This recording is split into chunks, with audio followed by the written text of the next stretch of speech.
ఈ ప్రభుత్వాన్ని హెచ్చరిస్తా ఉన్నా. మీరు ఇట్లనే చేసుకుంటూ పోతే ఆ ప్రభుత్వం కూలిపోవడానికి 10 ఏళ్ళు పట్టింది, కానీ నీ ప్రభుత్వం కూలిపోవడానికి ఇంకా 3 ఏళ్ళు కూడా పట్టదని చెప్పి హెచ్చరిస్తా ఉన్నా. నేను డిమాండ్ చేస్తున్నా, ఇక్కడ ఏ భూదాన్ భూములు అయితే ఈ జిల్లాలో ఉన్నాయో వాటి రికార్డులన్నీ కూడా బయటపెట్టండి, ఎవరి కబ్జాలో ఉన్నాయో బయటపెట్టండి. ఇక్కడ ఈ వెలుగుమట్ల గ్రామంలో ఈ 147, 148, 149 62 ఎకరాల 7 గుంటల భూమి ఇది ఎవరెవరి దగ్గర ఉందో మొత్తం తీసే ప్రయత్నం చేయండి. నీకు నిజాయితీ ఉంటే ఇవాళ ఎంతమంది ఇండ్లు అయితే కూల్చివేసినావో నీవే ఇగో ఇదే జాగాలో వాళ్ళందరికీ కూడా డబుల్ బెడ్రూములు వెంటనే కట్టేయమని చెప్పి డిమాండ్ చేస్తున్నాం. ఎవరి జాగాలలో వాళ్ళకు డబుల్ బెడ్రూములు కట్టేయమని చెప్పి డిమాండ్ చేస్తున్నాం. ఏ పేద కుటుంబం అయితే గ్యాస్ సిలిండర్లు కోల్పోయి, వండుకునే స్టవ్లు కోల్పోయి, ఇంట్లో ఫ్యాన్లు కూడా మొత్తం ధ్వంసం చేసి కట్టుబట్టతో బయటకు వచ్చిందో వాళ్ళ సామాను ఎంత నష్టం చేసినావో అలాంటి వాళ్ళకు 50,000 లక్ష రూపాయల వాళ్ళకు నష్టపరిహారం ఏమని చెప్పి డిమాండ్ చేస్తున్నాం. ఏ సీసీఎల్ఏ సుమోటోగా ఇట్లాంటి దొంగ రిపోర్ట్ ఇచ్చి దొంగ ఆర్డర్ ఇచ్చి కూల్చివేసిండో ఆ కూల్చివేతకు బాధ్యులైన వాళ్ళందరూ కూడా శిక్షించాలని చెప్పి డిమాండ్ చేస్తున్నాం. బేషరతుగా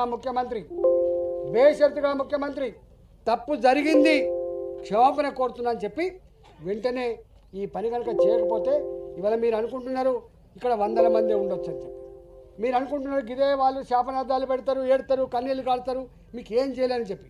కానీ ఓట్లేసి గెలిపించేది ఈ పేదలు మాత్రమే, గుర్తుపెట్టుకోండి.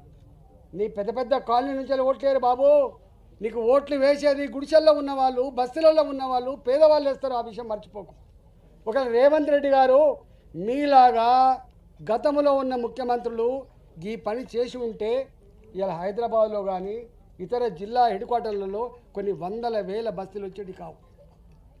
ఆనాడు వేసుకున్న గుడిసెలకు 40 ఏళ్ళుగా 50 ఏళ్ళుగా వేసుకున్న గుడిసెలకు పట్టాలు ఇచ్చిండ్రు, వాళ్ళకు రకరకాల పద్ధతిలో వాళ్ళకు ఓనర్షిప్ వచ్చింది, వాళ్ళు ఇలా జీవిస్తున్నారు.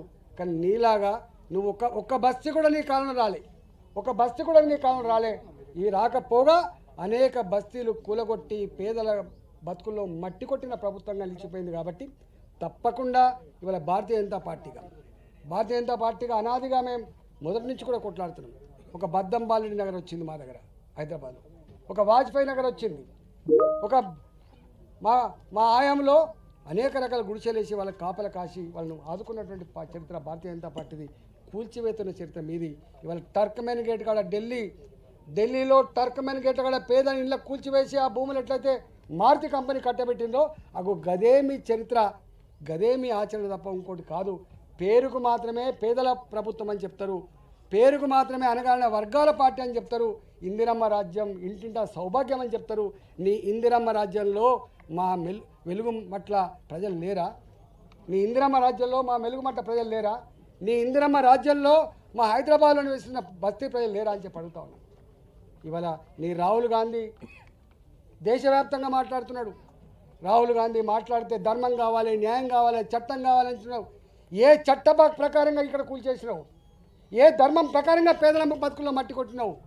ఏ న్యాయం ప్రకారంగా ఇవాళ బుల్డోజర్లతో 4,000 మంది పోలీసులు పెట్టుకొని అమాయక ప్రజల గూడు చెదరగొట్టినావో చెప్పాల్సిన బాధ్యత మీ ముందు ఉంది.